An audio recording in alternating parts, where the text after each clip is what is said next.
August 1942, Central California, just before sunrise.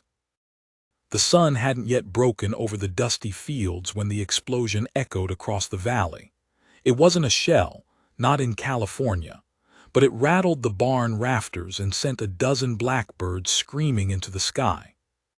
Two soldiers ducked instinctively behind a broken-down Model A Ford parked by the fence. A third man, square-jawed, soaked in sweat, wearing coveralls smeared with oil and dust, just stood up and brushed off his sleeves. "Wasn't the crankshaft," he muttered. "She held." Beside him, what looked like the twisted lovechild of a thresher and a tank engine was still smoking. A long shaft of steel ran through the middle, scavenged from a Farmall tractor. Bolted to it were pieces from 6 other machines: a hay baler, a fruit canning conveyor, and something that had once powered a mining pump. None of it was supposed to be airborne. And yet, that's exactly what Jesse McIntyre was building. He hadn't asked for permission. He hadn't even told the War Department. But what he was doing in that barn was about to change the course of the Pacific War, because what the Army Air Forces needed wasn't more planes. They needed more engines. Fast. And nobody in Washington expected salvation to come from a 42-year-old almond farmer with a busted leg and a hatred for waste. He was about to hand them a miracle made of junkyard parts and grease. That morning's test wasn't the first time something exploded. In fact, Jesse's neighbors had started calling the county sheriff once a week, convinced he was running moonshine stills, or worse. What they didn't know was that Jesse had spent the last 9 months tearing apart everything on his property that moved. Tractor transmissions, combine pistons, diesel injectors from an old irrigation pump. He pulled them apart, sketched on the back of feed bags, then reassembled them into something he kept calling the bypass twin-stage rig. A mechanic friend from Fresno had come by once, taken one look and said, "You trying to kill yourself?" Jesse had just nodded and said, "No, I'm trying to outclimb a zero." The problem wasn't the aircraft. America was cranking out fighters by the hundreds, P-40s, Wildcats, Hellcats, Lightnings, but the Pacific heat and the brutal climbs over jungle terrain were eating engines alive. High-altitude dogfights meant superchargers, and the factories making those were bottlenecked. One damaged turbo could ground a whole squadron.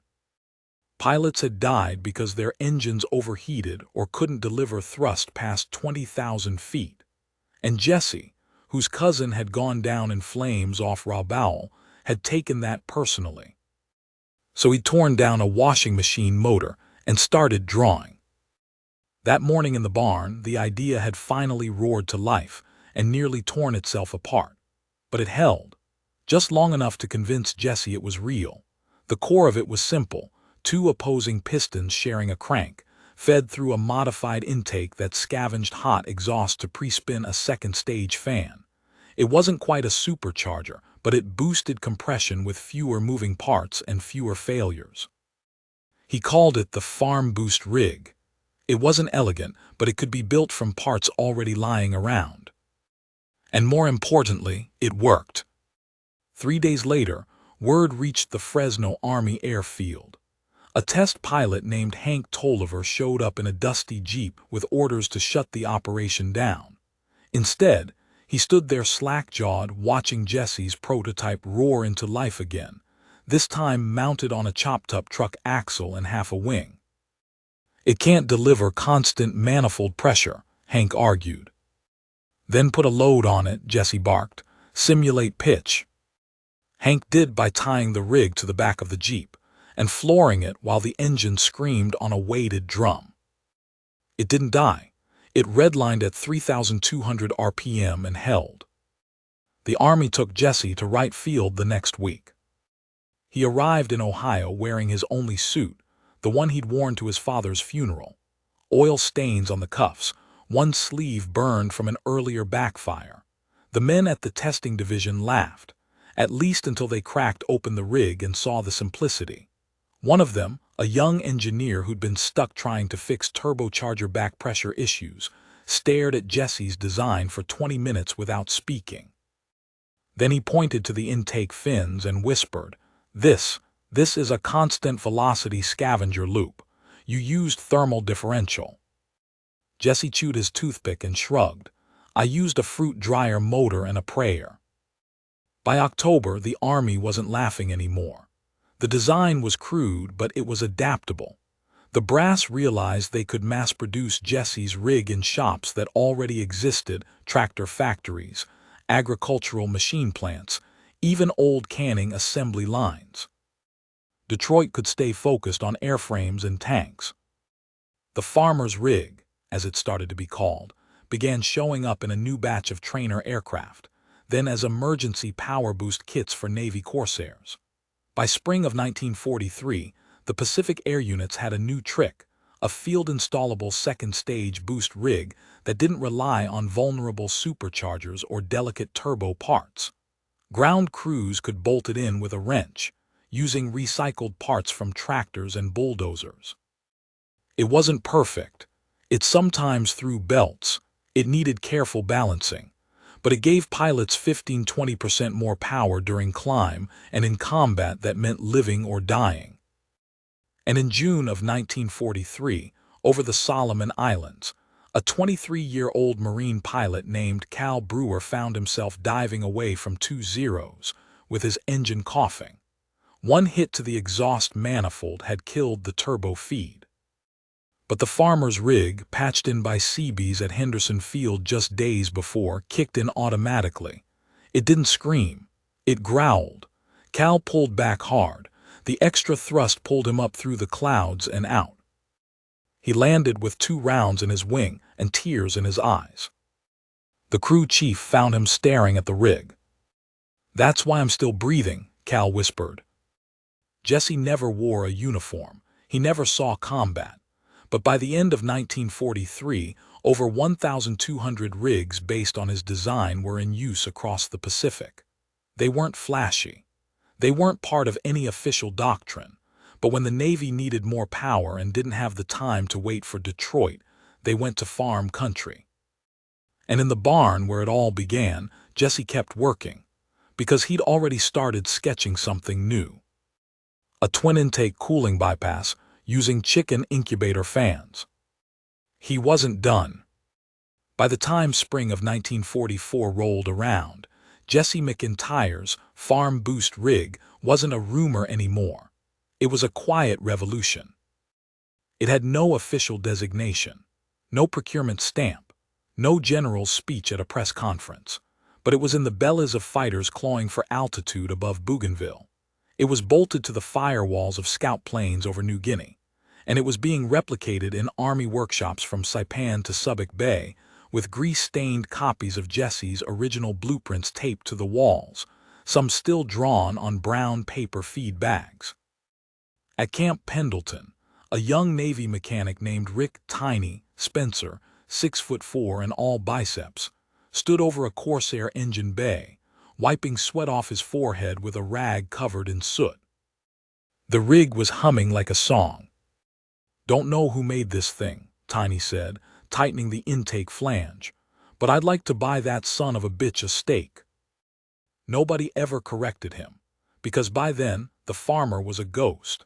A whisper passed between mechanics and pilots. Some said he was a genius engineer from MIT who'd gone crazy and moved to a farm. Others swore he was a retired Navy man kicked out for insubordination. Only a handful of officers knew the truth, that he was just a farmer with a limp, a welding torch, and a grudge against inefficient engines. And none of them ever stopped him, because the kill ratio was changing. In the early months of 1943, American fighters in the Pacific had struggled to gain altitude before enemy contact. They'd burned fuel trying to climb, arriving to dogfights with half-empty tanks and overheating power plants. But the new field kits, especially Jesse's rig, gave them extra thrust during those crucial first 4 minutes. That changed everything. In one brutal week over Truck Lagoon, pilots with the Farm Boost retrofits scored 18 kills with 0 losses, not because the planes were faster, but because they could get up before the fight started. Climb rate bought position. Position bought life. And nobody could figure out why the new batch of Wildcats were suddenly performing like lightnings. By May, the Navy quietly authorized the purchase of 15,000 conversion kits. But Jesse didn't see a dime. He didn't care. He was already on the next version in a dusty shed behind a cattle feed co-op outside Bakersfield. The Army had offered him a lab. He refused, said he worked better near dust and hay. The updated version used dual-blade scavenger vanes to compress intake using only mechanical feedback from the exhaust loop. It was part thermodynamics, part guesswork, and part divine inspiration. Jesse didn't write equations. He wrote instincts. One Army engineer called it mechanical jazz. But word was starting to spread, not just among Americans. In July, a Japanese pilot captured near the Marianas was interrogated after his Zero had been forced down during a failed interception run. His engine had overheated. The American fighter that shot him down had outclimbed him, impossibly.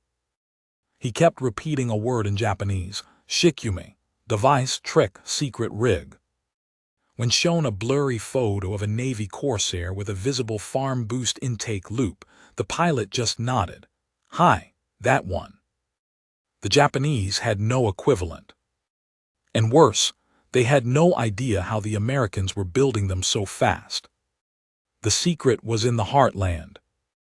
John Deere factories in Iowa, Caterpillar plants in Illinois, even a tractor repair shop in Kansas that was quietly retooled by Army order to assemble boost kits from repurposed industrial fans and aluminum piping. One supervisor, a woman named Marie Feldman, led a team of 12 local farmhands, none of whom had ever seen an aircraft up close. But by the end of the summer, they'd produced over 400 units, all assembled by hand. One went into a Marine Hellcat that would later provide air cover during the invasion of Peleliu. Another ended up in the belly of a scout plane tasked with shadowing Admiral Ozawa's carrier group. That plane barely made it back, running on fumes, wings torn by flak, but the engine held, and the pilot swore he'd have never cleared the ridgeline without that weird farming thing they bolted in back at Manus. Back in California, Jesse barely kept track of where the rigs were going. He wasn't allowed to know, but he could tell by the parts shipments, which had gone from the occasional crate of steel to weekly truckloads of castings and piping. Army officers visited sometimes, nodding respectfully, then vanishing again. One young lieutenant, fresh from logistics school, asked him once, "Sir, why not build the whole engine? Why just the booster rig?" Jesse looked up from his workbench, where he was shaving a piston head with a file so worn it was almost smooth. "Because the big boys already got engines," he said. "They just don't know how to make 'em sing." Then he went back to filing. By the fall of 1944, the Farm Boost wasn't just a field mod anymore. It had become part of doctrine. A classified memo circulated through Pacific Command. When possible, prioritize aircraft fitted with McIntyre auxiliary boost systems for high-angle climb missions and interception tasks. The acronym MABS was printed on new manuals. Pilots still called it the farmer's rig. In the skies over Leyte Gulf, during the biggest naval battle in history, MABS-equipped aircraft played a critical role in intercepting kamikaze squadrons. The extra seconds they gained climbing off the deck made the difference between a glancing hit and a catastrophic strike. An Essex-class carrier, the USS Ticonderoga, narrowly avoided a kamikaze thanks to a Hellcat with a MABS kit, flown by Lieutenant Paul Vesio, age 21. His after-action report simply read, "Without the rig, I would have never caught him. Tell the boys who made it thank you." Jesse heard about that report a month later. A letter arrived smudged with oil, written in blocky handwriting. It wasn't official, just a few lines from a crew chief in the Marianas. Sir, I don't know what you built or how you knew it would work, but you saved my pilot. He's 19, from Alabama. God bless you. Tech SGT, Miller. Jesse folded the letter, stuck it in a coffee can, and went back to work. He didn't celebrate, he didn't slow down, he was already drawing a new version. This one used counter-rotating fans, built from repurposed seed spreaders. Winter 1944, somewhere near the Philippines. A Marine fighter group called the Rough Angels was flying escort over a Navy task force moving toward Luzon. One pilot, a hot-headed Texan named Ray Childers, had a reputation for pushing his aircraft too hard. That night, a freak storm forced the group to punch through heavy weather. Icing, altitude drops, turbulence. 3 planes lost contact. Ray's engine started to choke, fuel lines freezing, manifold pressure collapsing. But the auxiliary rig, jury-rigged by Tiny Spencer back at the base with parts from a bulldozer cooling fan, kicked in at 22,000 feet. It wasn't smooth, it wasn't clean, but it kept him in the sky long enough to punch through and rejoin the formation. Ray didn't say much afterward, but he walked into the maintenance bay the next day, took one look at the grease-stained MABS label, and traced it with his finger. "Don't know who this farmer guy is," he said, "but I owe him a bottle." Jesse never took credit.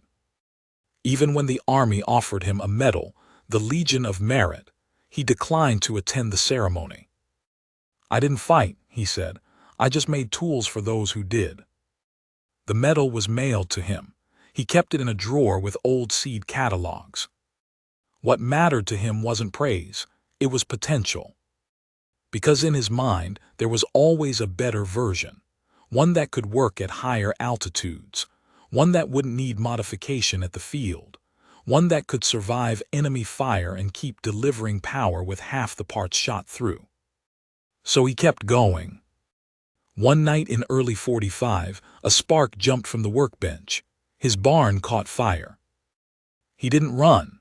He pulled open the doors, kicked through burning crates, and dragged the prototype, a brass-riveted twin-stage loop system, into the dirt just before the roof collapsed. He burned his arm, broke 2 ribs. When the medics arrived, they found him slumped over the engine, coughing smoke but grinning. "She's all right," he whispered, "didn't crack." Back at Wright Field, the engineers were still studying his designs. One of them, a Harvard-educated physicist named Alan Kurtz, looked at Jesse's latest submission and said, "You realize this uses principles of asymmetric scavenging nobody's ever written down?" Jesse didn't answer. He just sent along a note. "If it boosts power and saves boys, it's good enough." The brass couldn't argue. Because the kill ratios were rising, the losses were dropping, and more pilots in more and more corners of the Pacific were whispering the same thing when their engines held together during a hell dive. Thank the farmer. February 1945, Iwo Jima. The Black Sands were still hot from naval shelling when the first group of Marine corsairs roared overhead, engines howling against the salt-heavy wind. Below them, bulldozers groaned through ash and shattered coral, trying to carve a makeshift runway out of the volcanic earth. The smell of smoke, fuel, and blood hung in the air like a wet blanket. And in a wooden crate offloaded by a sweating crewman from a Higgins boat, hidden among drums of motor oil and crates of M1 ammo, sat something the Marines didn't even know they needed yet, another farm boost rig. The officer manifest just called it Auxiliary Thermal Loop Assembly, Rev-C, but the aviation mechanic who cracked open the crate, a New Yorker named Frank Moresso, knew exactly what it was. "No kidding," he muttered, wiping his hands on his jumpsuit. "The farmer's still at it." They installed it that night in a badly shot-up F-4U Corsair named Lucky Gertie. No one was sure she'd fly again. She'd taken 2 rounds through the cowl and had a bent prop blade, but the rig fit like a glove. 4 bolts, 2 intake lines, one prayer. She was airborne by dawn. Back in California, Jesse McIntyre had no idea that Lucky Gertie would go on to shoot down 2 Betty bombers over the Philippine Sea before the end of the month. He was busy wrestling with a new problem: engine cooling during high-G maneuvers. Standard designs relied on ram air or large oil radiators, but Jesse figured if you could loop thermal energy out of the combustion chamber before peak burn, you could reduce localized hot spots by as much as 40%. He had no scientific proof, just a hunch and a busted wristwatch he'd retooled into a pressure gauge. His prototype looked insane. It used coiled copper tubing from an old beer still and a wind-driven impeller made from butter churn blades. When a test rig exploded in March, it flung a piece of metal through his barn roof and knocked out a power line for half the valley. He wasn't discouraged. "They only blow up when they're close to working," he told his assistant, a high school shop teacher named Lou from Tulare, who'd started showing up uninvited after hearing about the man building engines out of tractors. At Wright Field, engineers had finally accepted what they once refused to believe: the farm boost wasn't a fluke. In internal reports, they began referring to Jesse's work as adaptive mechanical augmentation. The term was fancy. The results were real. Fighters using his rigs were surviving longer, climbing faster, and in some cases, returning to base with entire intake systems shot to hell, while the farmer's rig, bolted underneath the carnage, still pumped compression like nothing happened. It was rugged, modular, forgiving. 3 things combat had taught them mattered more than perfection. And so, the Navy approved something radical. They began mounting MABS units preemptively on factory-built Hellcats, starting with a batch designated for the Fast Carrier Group TF-58. That group would lead the next stage of the Pacific push, straight toward Okinawa. April 1, 1945, Okinawa. Dawn broke over the largest amphibious assault in the Pacific to date. Waves of LSDs and battleships shelled the island for hours, and overhead, the skies filled with over 1,500 American aircraft, a rolling blanket of steel and vapor. In the chaos, radar stations detected something terrifying: a mass of incoming bogies, kamikazes diving straight for the support fleet. Scramble orders went out. Pilots bolted from tents. Ground crews shoved chocks away. Engines sputtered, coughed, then roared. One flight call sign, Hammer Red, launched from the USS Intrepid. All 4 Corsairs had MABS systems. All 4 climbed faster than expected, and in under 5 minutes they intercepted the wave head-on, 8,000 feet above sea level. 3 kamikazes went down before they ever saw their targets. The 4th exploded just yards from a destroyer's bridge, too close for comfort.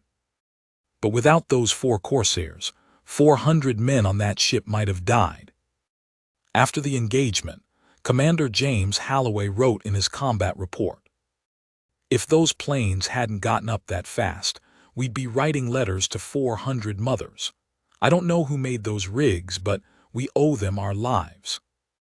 Jesse still hadn't read any reports. He didn't have a radio. The Army didn't mail him updates. But every so often, a pilot's mother or father would send him a letter, somehow having tracked down the man responsible for the strange engine mod that saved their son. He'd read them once, fold them carefully, then place them in the coffee can where he kept the first letter from Tech SGT, Miller. Lou once asked him why he never framed any. "Because this ain't over," Jesse said. "You don't hang up your gloves mid-fight." Then he slid a box toward Lou. Inside were new schematics. "This one uses hydraulic actuation instead of thermal feedback," Jesse said. "Still needs testing." Lou just blinked. "What do you call it?" Jesse grinned, a smear of soot on his cheek. "The Backtalker." Backtalker was Jesse's most radical idea yet. Instead of a passive rig that responded to pressure, it used engine pulse detection, measured by tiny reed valves to predict airflow demand. It adjusted intake dynamically, even in tight turns. It was, in essence, a poor man's variable turbocharger built from farm parts. And it worked. The prototype didn't explode, it purred. When tested on a gutted-out truck with a P40 engine bolted in back, it delivered 22% more thrust in simulated high-G climbs, and it consumed less fuel. Jesse had done it again. The War Department couldn't keep him off the books any longer. In June 1945, a full delegation arrived from Washington. Engineers, officers, a procurement general, even a civilian from the War Production Board. They offered Jesse a lab, staff, money, a patent, government ownership. He declined all of it. Just build what works, he said, and build it fast. Instead, he handed them a crate, one filled with the Backtalker prototype, hand-labeled parts, and a 4-page instruction sheet written in pencil. The first line read, "It ain't pretty, but it climbs like the devil's chasing it." By July, a test squadron had installed the Backtalker in 3 P-47 Thunderbolts. They flew mock combat against unmodified units. The Backtalker birds outperformed them in every category: climb, roll retention, torque response, and fuel efficiency under combat throttle settings. The pilots were stunned. One mechanic said, "It's like the plane knows what you're gonna do next." The brass greenlit 500 units for rushed delivery to airfields across the Pacific, just in time for what everyone thought would be the invasion of Japan. Then in August 1945, the war ended. The bombs dropped, the empire surrendered. And just like that, the battlefield went quiet. The planes grounded, the mechanics went home, and Jesse McIntyre in his soot-stained barn stood in silence when the news came over Lou's battery-powered radio. He didn't cheer, he didn't cry. He just sat down at his workbench, picked up a wrench and muttered, "Now we figure out how to use this for tractors again." But the story didn't end there.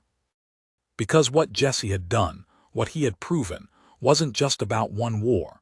He had shattered the assumption that innovation only came from labs and universities, that war-winning ideas only came with degrees and rank. He de-built the impossible, and thousands of American lives were saved because of it. And in the warehouses of post-war America, scattered among crates of surplus parts and decommissioned airframes, sat thousands of farm-boost rigs and Backtalkers. Most were scrapped. But a few survived. One ended up in a small aviation museum in Texas. Another in a crate mislabeled irrigation equipment found by a historian in 1973. And one was returned carefully to a farmer in California. No note, just a crate with a brass plate added to the side.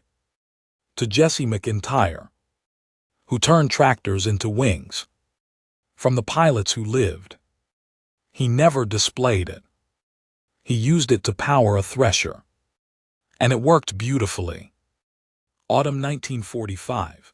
The war was over, but in Jesse McIntyre's barn, the silence felt unnatural. For the first time in 4 years, there was no clatter of piston rigs, no screech of belt-driven compressors, no army truck waiting outside to haul away a prototype. The brass had stopped coming. The letters stopped too. Even Lou had gone back to teaching shop class. Jesse sat alone, staring at a pile of busted intake tubes and soot-covered exhaust flanges. There was no more war to win, no more deadlines to beat. The farm boost and Backtalker rigs were obsolete in a world that no longer needed field-modified fighters scrambling off coral runways. But Jesse wasn't done. Because peace had revealed a question he hadn't allowed himself to think about before. If his junkyard engines could lift planes into battle, what could they do for everyday people? He walked out into the field, ran his hand along the fender of his old Farmall tractor and muttered, "You're next." That winter, Jesse started tearing into old plow engines the same way he'd torn into V1710s and R2800s. He still had leftover parts from the war, surplus cooling vanes, boost loop sections, even 2 full backtalker rigs the Army never picked up. He fused one into a combine engine. The result? It doubled the torque output, cut fuel use by 1/3, and could be rebuilt in the field with a wrench and a pair of pliers. His neighbors thought he was crazy again, until their tractors broke down and Jesse's didn't. Then the requests started coming. One farmer, then 5, then a dozen. He didn't charge them. He gave them the blueprints, explained how it worked, and let them build it themselves. Most didn't believe it at first. One old rancher named Cal Warner looked at Jesse's design, scribbled on the back of a fertilizer receipt, and said, "You're telling me this little metal squiggle makes more horsepower?" Jesse just smiled. "No, that little squiggle gives you time. Time to finish your rows before the storm hits. Time to pull that hill without blowing a gasket. That's worth more than horsepower." Meanwhile, across the country, Army records were being sealed, filed, and boxed. The official histories didn't mention Jesse. The farm boost rig was categorized under field modifications miscellaneous. The backtalker didn't even get a line. But in aviation circles, in hangars and garages and small-town airports, his name lingered like the smell of warm oil. Retired mechanics spoke of him like a myth. Young pilots heard stories passed down like campfire legends. There was a farmer in California who made engines purr. They said his rigs could talk to you if you listened. In 1946, at a surplus auction outside Muroc Army Air Field, a beat-up P-40 with an unusual intake rig went up for sale. A test pilot named George "Dusty" Langston bought it for $1,200, every penny he had. When he popped the cowling, he saw the scorched remnants of a farm boost system grafted in behind the carb. He stared at it for 20 minutes. Then he drove straight to Tulare. Jesse didn't recognize the man who knocked on his barn door. Dusty was tall, lean, sunburned from weeks of scrounging in the desert. He held out a bent intake tube with a familiar curve. "You build this?" he asked. Jesse looked at the metal. He ran his fingers along a scratch down the side, a mark he remembered making with a dull wrench in 1943. "I did," he said. Dusty smiled. "It still works. I pulled 20,000 feet over the Sierras yesterday, smooth as butter." He paused. "You ever think of building a civilian version?" Jesse didn't answer right away. Instead, he pulled a canvas cover off a workbench.